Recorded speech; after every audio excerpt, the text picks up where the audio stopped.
So how much do you know about stress? No, not merely that some of us give it and a lot of us have it, but about the kind of stress which may even kill you. Once again, science has come along to give us a better understanding of what is happening inside us. Take a look at this.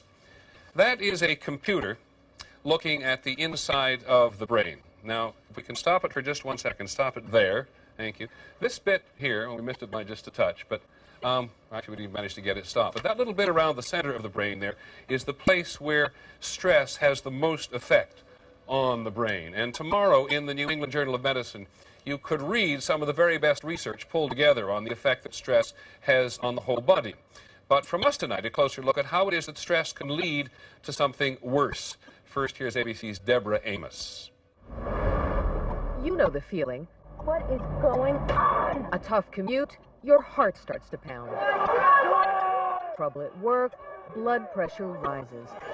Stress can even create energy in your muscles.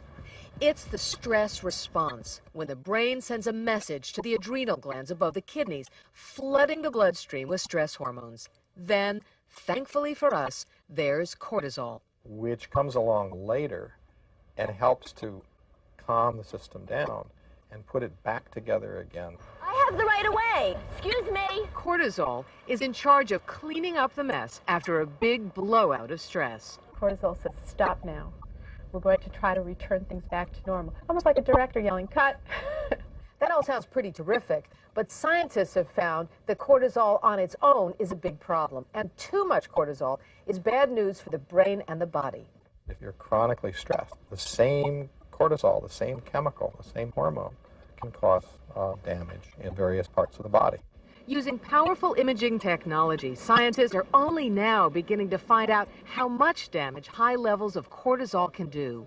High levels of it can block short-term memory. Too much can even kill brain cells.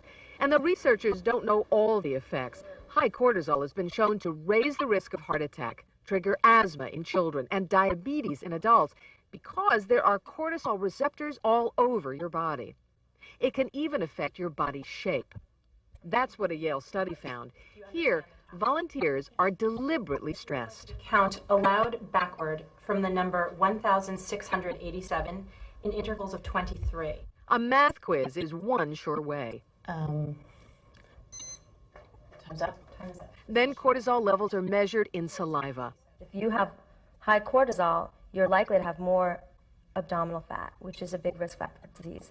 More abdominal fat simply from stress. All these findings show clearly that the science of stress is more complicated than we thought. Deborah Amos, ABC News, New York. Well, our videotape editor may have a little stress, but our medical editor, Dr. Tim Johnson, never has. Tim, who has the most stress? I read all sorts of reports today about how women, some women anyway, produce this cortisol all night long. Well, that's one of the things we're learning, and we're learning all kinds of things that sort of surprise us. I mean, typically we equate external circumstances with internal environment. We look at somebody who works hard, long hours, always on the run, and we say they must be under stress, and we look at a person, 9-to-5 job behind a desk, and say they have little stress. What in fact we are learning more and more is that people who are very busy but have control over their environment and fulfillment in their work are far less likely to have these kinds of stressful problems we've been talking about than people who are trapped in the middle or the lower levels of the workplace or financially. So we look at working mothers and the poor who are more likely to have stress than people who are at the top but have control over their own destiny. My other questions are fairly obvious. How do you recognize stress if you think you've got it?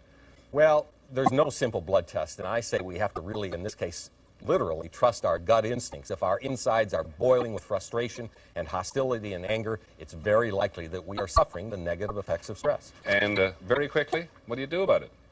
Well, the glib answer is change your circumstances, but that's not very good advice. Two things that anybody can do, they're free. Meditation techniques, breathing techniques have immediate payoff in lowering heart rate, breathing rate, blood pressure, and regular exercise releases stress and produces beneficial chemicals for our body. Okay, Tim, thanks very much. But just before we leave this, because after all, this is America, what is stress without the business of relieving stress? Here's ABC's Morton Dean. In every part of the country, there are stress treatments available for every part of the body. Back rubs have become a big national franchise business. The drop-in spa business is booming. 6 years ago, 30 spas, now 600. People that used to come in monthly are now coming in twice a month, sometimes weekly. And look at what's out there. New York stress mints. Relaxation balls, you squeeze them. Peace of mind aromatherapy. And concept massagers. This was a good seller this this Christmas? One of the best sellers for us this Christmas. What's new and different attracts stressed out Americans? Just allow the air to come in and out of your body. Pilates. Deep breathing and stretching required. It's catching on. Part of the American obsession with stress relief. Morton Dean, ABC News, New York.